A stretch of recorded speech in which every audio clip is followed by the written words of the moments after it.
Awesome. So first I want to say, like, it's an honor. Thanks for having me here.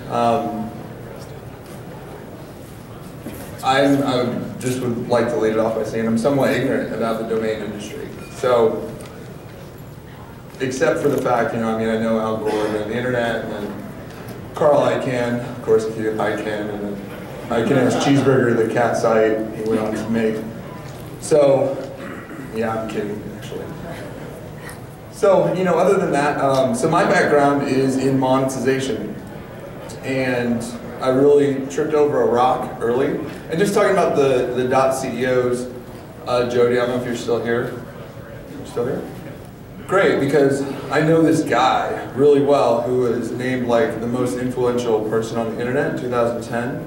And then like even the other night he was recognized as like the greatest internet market in the world. And I know him like super well, right? Like really, really well, because it's actually me. But anyway, so if you're looking to penetrate that market, I would love to get like mf.ceo. I think that would be awesome. If you guys don't know what that means, watch Ken Powers.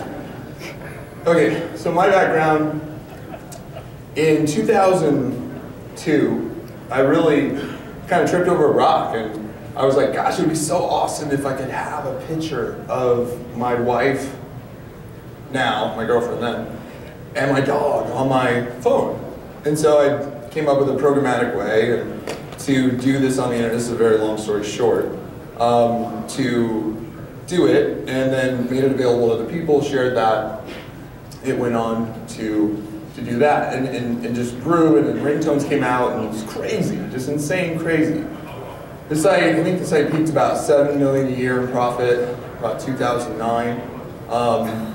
But I knew nothing about making money on the internet. I just had a really cool site. One day Google calls me and says, hey, you've got this site, throw our code on there, we think you can make some money. I go to the bank with a $134,000 check shortly after for 1 month, and been bouncing checks for like the previous couple months, and the banker looks at you like, I don't know if I should call the police or bring the branch manager out. So they held the actual check for 90 days. That was a little interesting, because they didn't know who Google was at that time, or that they actually paid out to people. So, but what that really taught me over the course of having that site was, and just how many people here have domain portfolios? Hell yeah, I guessed right. Well, I was hoping so. And then how many of you are monetizing those just through like a feed of some sort? Okay, and then exit traffic, anyone? Okay, and what would you say is like the key source other than that of monetization that people do? Or do they just hold them? Selling them. Okay, so you're just holding them and selling them. And so you're not really monetizing them in the meantime? Great, okay. So I have this property, Next Pimp, this is the name of it. Careful what you call your domains, because they might turn into something really big. And then it's called Next Pimp, and you're trying to explain to your attorneys what that actually stands for and all this stuff. Anyway, so did the whole ringtone thing and all that, and the decline of ringtones. But in 2010, I had a company come to me to buy it, and I said, the revenue is, even though it was at $7 million a year, it's now down to 10 grand a month. It's like really died off. And they said, we want to give you a lot of money for it. And I was like, okay, why? And they said, well, you've got 3 million emails of people inside this site, and you continue to get all this great SEO rankings and all this stuff. So they really valued that based on that user base. Okay, so let's move that to a little fast forward. 2007, I come up with my own advertising network called Auction Ads, built around the eBay API. Long story short, in 4 months I built a company to $2 million a month in revenue, 25,000 active users, and I was even though we're doing $2 million a month headline or top line revenue, I was just focused on user acquisition. It was a fun thing. I went nuts, and the profitability wasn't really there. I was probably $250,000 in the hole or so, and I was still building it 4 months in. So I had this company come to me, and they wanted to buy it, right? And so they bought it for a significant amount of money. As I can't disclose exactly, but let's just say I was very, very, very, very, very, very, very happy, and I was able to make each of my employees at the time millionaire overnight, and just wired them $1 million cash. So I was very happy with that. And Why did they, and as soon as they got it, I was so excited. I was like, yeah, a big company just bought this. They're gonna make this thing amazing, and I'm gonna grow with it, and my name's gonna be, it's gonna be like the next huge thing. They just completely decimated it. As soon as they got it, destroyed it, because they had a network, and they just wanted that user base, okay? So, user bases, right? And if you just look at Snapchat, which I'm not a huge fan of, but I know a lot of people do, they just had an offer from Facebook for $2 billion to buy something that makes no money whatsoever.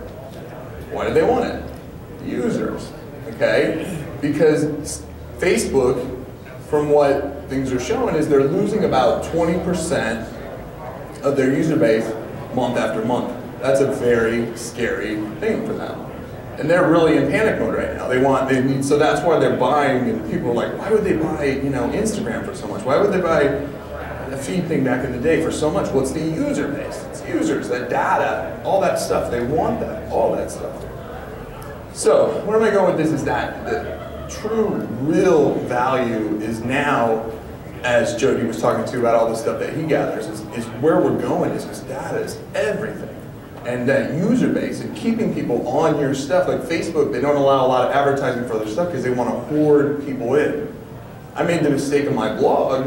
I started to notice that I'm actually getting away from blogging. I'm actually posting on Facebook what I normally would blog about, making them money and stuff like that. So anyway, the user base is everything, and you see all these things getting scooped up that have giant user bases and that don't really make sense. I mean, I think Snapchat thing was ridiculous, and they didn't sell it for $2 billion. I mean, even to boot. All right, you guys are in a great, unique situation. You've got domains, you've got all this traffic. When people come to me, and some become clients, the first thing they ask us is, can you help us get more traffic? Where do we go to get more traffic? You guys, I feel, are in a reverse position where you have the traffic and you're looking to make more money, right? So these guys are already making money. They need more traffic. They've already got the money side now down. And I've got about 11 years of experience in monetizations and pretty much all forms of it. And the biggest opportunity, just to give you an example, somebody came to me the other day and wanted to buy ShoeMoney.com, which has been my, since 2002 I've been blogging there. So, and I said, I don't know how to value it because I've built an email list and I've built kind of a rapport with all these people in this specific niche, and about 400 new people come in a day, and it's kind of an annuity. I mean, like, one of my friends told me that back in the day when I first started, he said, an email list is a lot like going to the ATM.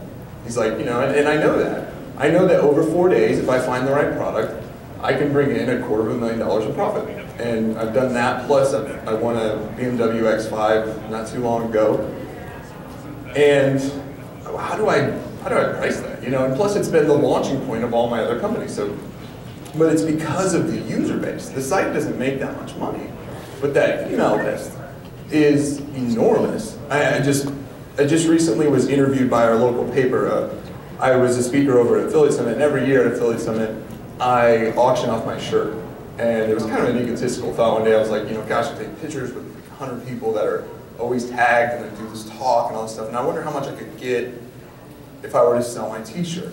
And it went for $11,000 the first year or something like that, just to wear somebody's t-shirt. And it was, I think Retail Me Not did that or something like that. And then on years and years, needless to say, as of now, it's over 80,000. So the local paper thought this was a cool story, even though they didn't understand it. And so they did it, and because of my email list, I sent my email list to their website, and they said, where are you getting this traffic from? Because this has become the most trafficked story of the year, and it's December 28th. And I said, well, I have an email list. And they said, well, it's actually the most read story we've ever had in the history of our thing. So the thing is, the email list is extremely powerful. Okay, so you guys got all this traffic, and it's very specific verticals. From talking with you guys and preparing this general talk. So that database of users and the information on them and just the data of these people, they came to the site because they mistyped the site or however they got there of something they're actually interested in. They want to go buy something in this specific niche, or they want more information about this specific thing. Like in real estate, somebody goes to an informational site or whatever, realtor.com, or misspells it, somebody here owns that, and they get, a lot of times you see these parked pages, where I'm just like, I always get crazy-eyed whenever I see that, because I see the missed opportunity in that. And I know some of you have sites that get 20,000 unique visitors a day. And these people are interested in real estate, or whatever niche the keyword is focused on. So what we do is, and this is why I'm led up to this point, is we actually help people capture those users, right? Give them something of value. So if it's a mistype and it's a real estate-based thing, when the person goes to exit, we don't want to impede the process. So if you currently got a monetization method or a deal with someone where they click on something or whatever, then we wouldn't want to get in the way of that. But if they go and we detect some sort of an exit procedure, we don't do a pop or anything, but we just do a hover over and present them with, download our free guide on 5 things to think about before buying a house or investing in a property or things like that. Get them on the email list, start an automatic drip sequence with them, and then look for ways to monetize that list, which, in any industry, this is kind of where our expertise comes in is, if people need a house, then, they're probably going to be interested in financing or applying for a thing and then talking about their credit score. We've seen that work extremely, extremely well. And just, it works in every variable, and it just absolutely kills me that, what do you think is more important? A domain that's just its name that you just invested in? Or a domain that's a name and some big brand wants to buy it, and it's got an email list of hundreds of thousands of users that are interested in that. One of our clients is Blue Electronic Cigarettes, which isn't a domain thing, but they were recently acquired and by a big, big tobacco company, the 3rd largest in the world. And we went from working with a part-time attorney to a room of 50, and so with them, when they were acquired for like 300 and some million or something like that, I have to look it up, a big part of that was based on just the email database that we had. Because now Big Tobacco, which can't acquire emails other than sponsoring an event, now has this huge database of people. And much like what Jody was talking about, we have the ability just off of an email to gather a lot of what he was talking about, but also how many kids they have, their household income, all that other stuff. So imagine that database. When someone comes to buy your domain, and you're like, I've got this domain, let's say it's, just a very large brand. Realtor.com wants to buy the typo of, your Realtor.com. And you've got not only Realtor.com, but you've got these people who are actually engaging with your emails. And they're actually building rapport. And they're hot, right? Do you think those are worth anything? They probably value those. We've seen those leads go for $20 per email. When you got a couple 100,000 of those or 1 million of those, depending on how much traffic you have, you've just significantly increased the valuation of your property. So that's the main point I wanted to drive across to you. And a lot of people, a lot of people who, that's me quiet actually, it's me talking really quiet. A lot of people, I almost forgot what I was going to say now. Don't worry, no big deal. I was talking about domains and that. So, yeah, a lot of people in here, if you aren't doing this and capturing these users who are a one-time website visitor, this works extremely well in e-commerce, which is not directly related to you guys. I think you guys are in a bigger position because with e-commerce, the whole point of capturing the user is to bring them back to that site, right? Because they're a one-time website visitor interested in the product or service, but they didn't take action to buy. So now we're going to, send them an email, build a rapport with them, but actually we just want to keep in their mind. So when they do decide to come back and buy a product or service, they go through them. Well, you guys are different. You think somebody's going to go back and be like, God, how did I misspell that domain? At least that's my mind. And that's one of the biggest things is just taking a niche thing, and this is very much what we do. So if you guys have questions, I'm happy to answer. You don't have to be a client of ours. I'm just happy to talk with you about it. And definitely, if you have some technical people on staff, you can implement this right away. And I think you're going to see the effectiveness of it is just ridiculous. Because I know from all of my stuff, I've done monetization through contextual advertising with Google, through donations, subscriptions, affiliate, and I can tell you that my email list that I've built in these specific verticals is worth 100 times more. You know, and it's also like, it's almost like a real business. You know, I mean, you've taken this misspelling domain and you've actually like built a real business with real value that truly is like an annuity. I mean, you can email that list. I feel like I'm not even on now, but I'm just going with it. Can you guys hear me? So you've really built something of true value that when someone comes along and looks at the domain, I mean, you can just sell the leads outright. I mean, I know people in the insurance business that will buy leads. I know people in the insurance, we work with a company called Hometown Quotes. They pay a ridiculous amount for people interested in insurance. You can email them out, you know, hey, I saw you were interested in insurance, we've got to deal with Hometown Quotes. Here's a link, get your quote quick, you know, and then there's a number of sequence stuff to get them to take action, which I don't really have enough time to get into, because I'd like to do a little Q&A, because I hate sitting up here talking about stuff and somebody really has a question. So I want to, anything you have, I want to try to answer it. Yes, sir. Is it more about sheer number of email address or specific niche audience? Great question. And so it used to be about just sheer email addresses, where you could sell your database to somebody. The game has changed to where companies want more data on those people. Okay. Now the cool thing is we built like an in-house thing, and Jody was talking about what they have. You know, we hit up all the public, like on that email address. We hit up all the public APIs together, their Facebook, their Twitter, Google+, up to 190 different things we query, right? And we can also, from Axiom, our partner, we can gather household income, ages, how many kids do they have, all that stuff. That's where the real value comes into somebody when they approach you. So then, you know, like we house that for them, but we also email them. People can go into us, but then also, we can actually even do an ROI for like our e-commerce people. You can actually see like our electronic cigarette client, right?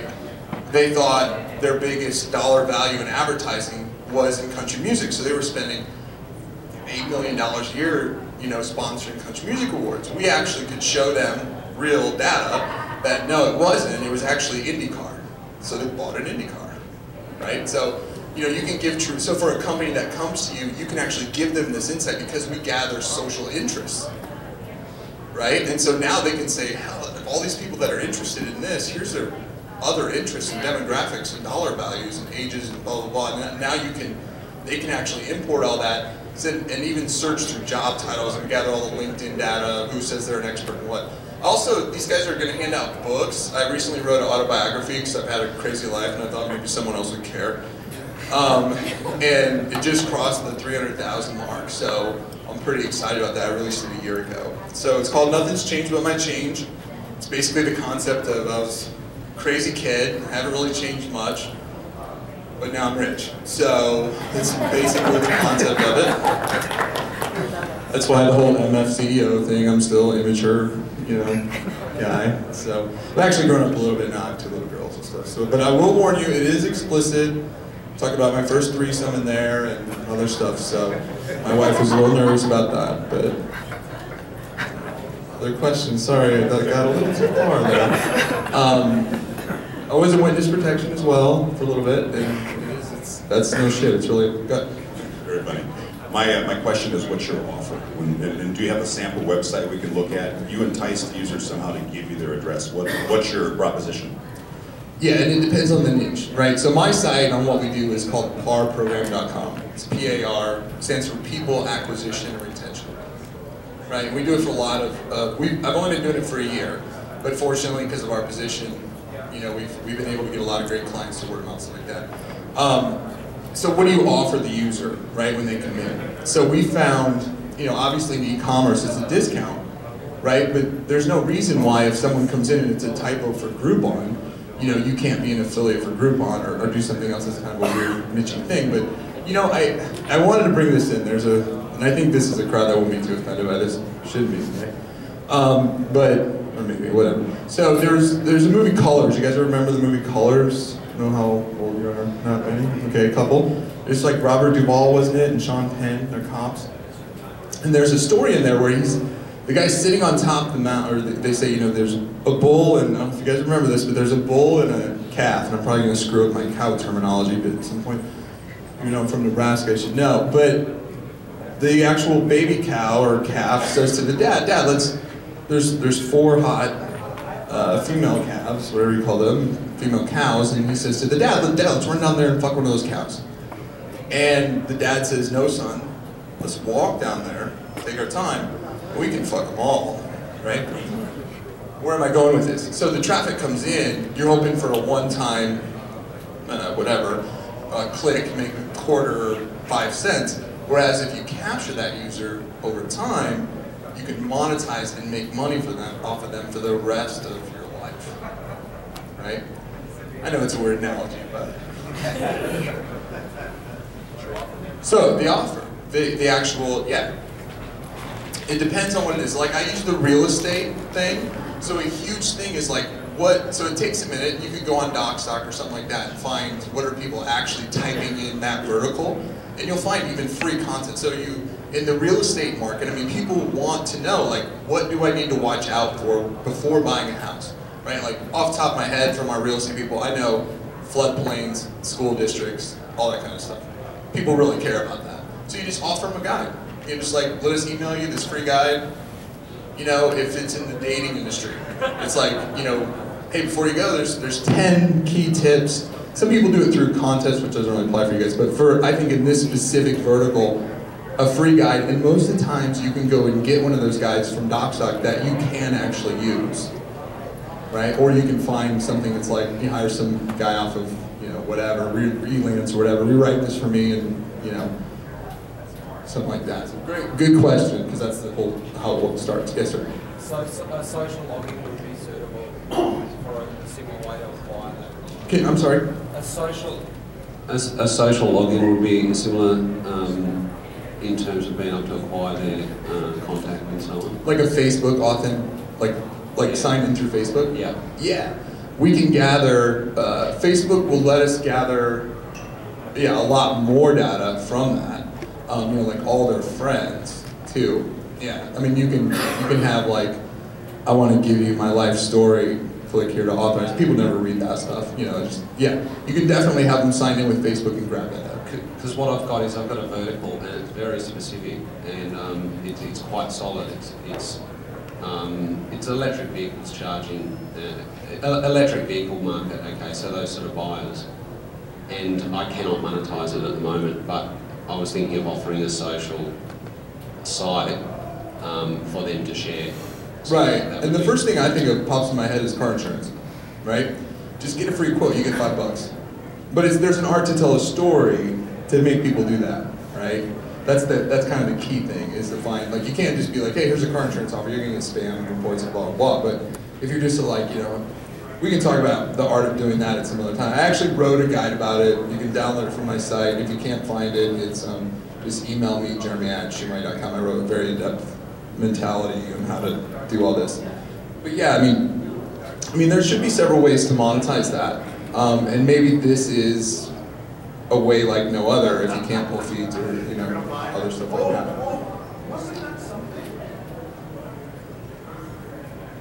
Yes, sir. How do you keep your list fresh? Yeah, that's a beautiful question. He says, how do you keep your list fresh? And that's really important, and it's going to become more important on emails that you send out.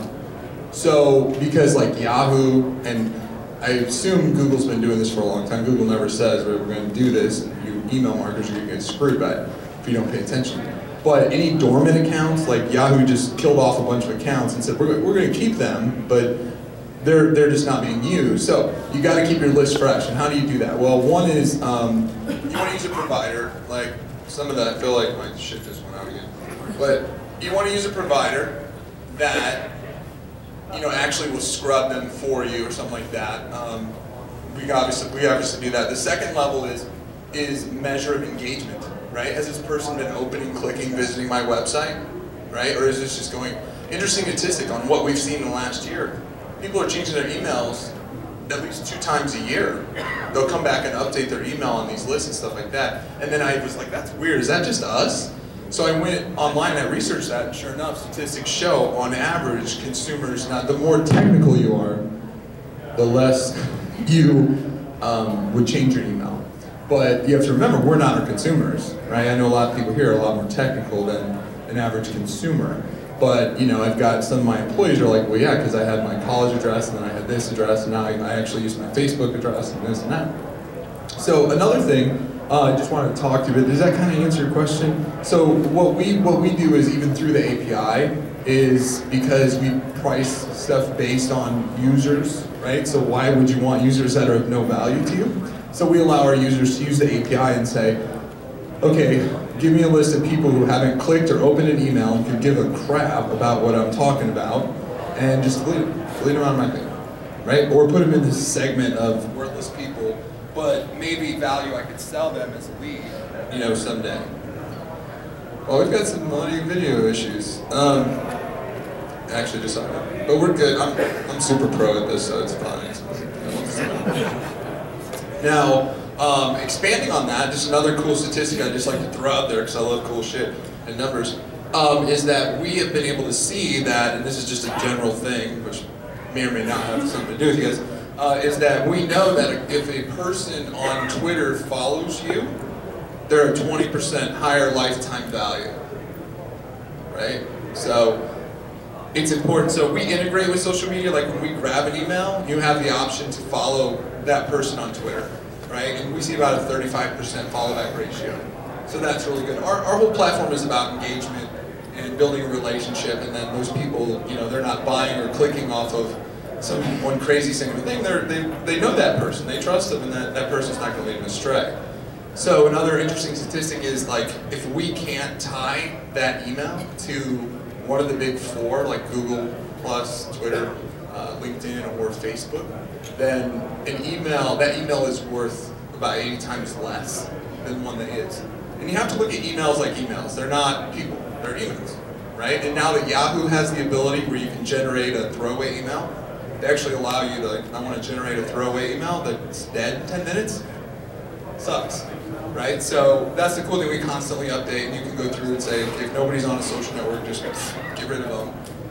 We made it very, very easy to do that kind of thing. Hey, Jeremy, was that you following them or them following you on Twitter for the 20%? Them following you. Okay, good. So that's why we automatically, like in our system, you can automatically say, okay, any email that comes in, if they're on Twitter, I want to follow them. And then from that, we'll see about a 35% follow back.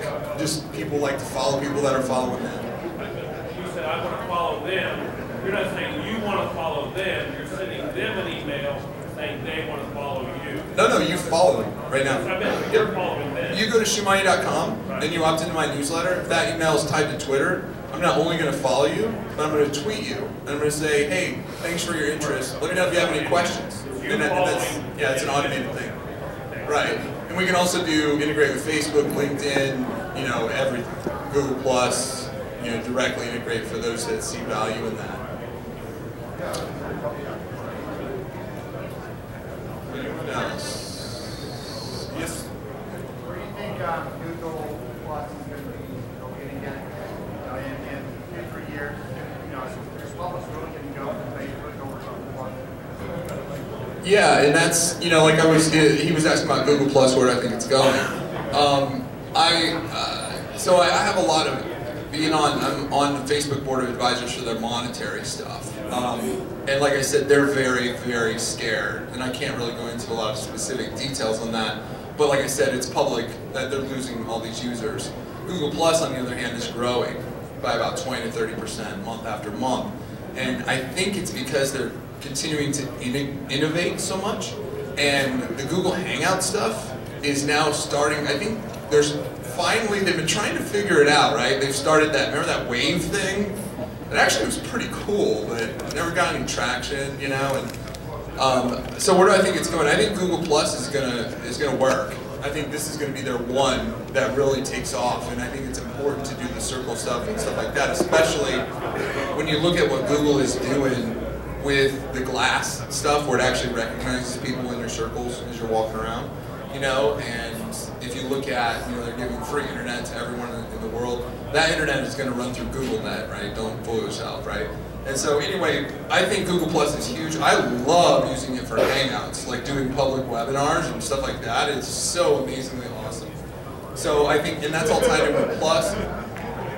And another huge reason is because they're using it, or they say they are, to actually, you know, so many people have added this person, like in my author rank, when I write stories about stuff, it shows like I've got so many people in my circles and they, you know, they like me and stuff like that. So Google's all about real estate, and I think because it's not only a social network, but they've also, it's influencing SEO results, right? It's influencing all this other stuff. It shows your authors, they basically force you to use it. So you're going to be an active user of it. So I think it's not going anywhere. I think it's going to grow rapidly. It's going to continue to.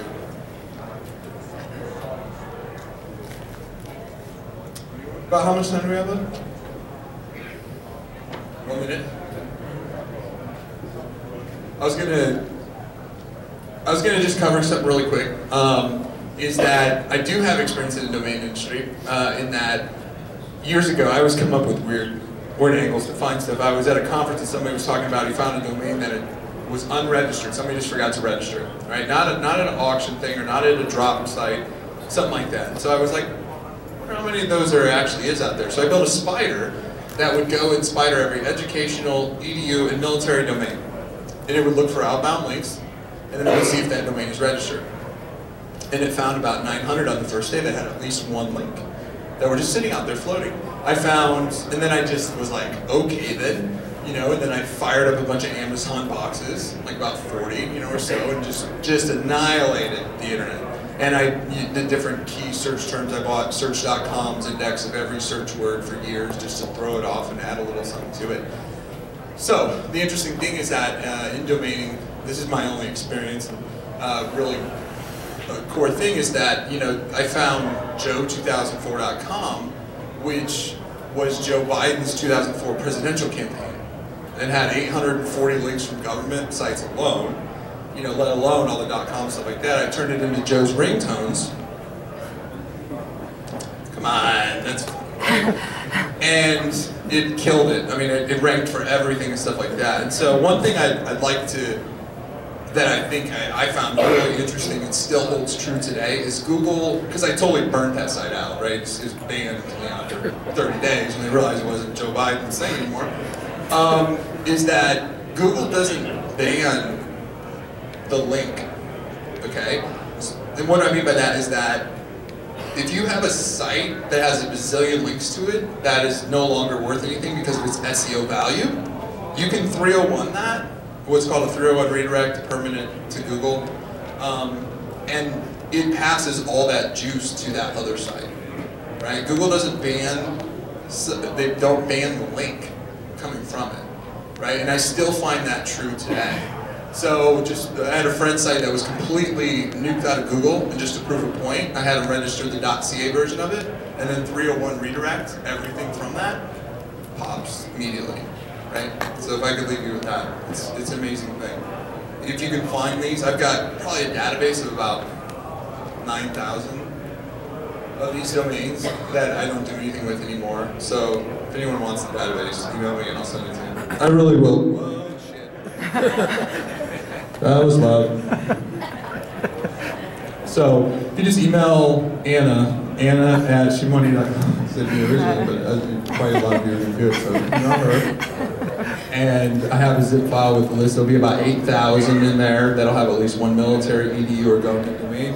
You guys just battle it out. I don't give a shit because I don't use them anymore. And they work really well. Just do 301 redirect them, and now you've got a military, government. And why do I care about that? Because nobody else can have them. You know, so Google gives them an extremely amount of authority. I'm trying to throw things in there of value here at the end. Any other? We're done, right?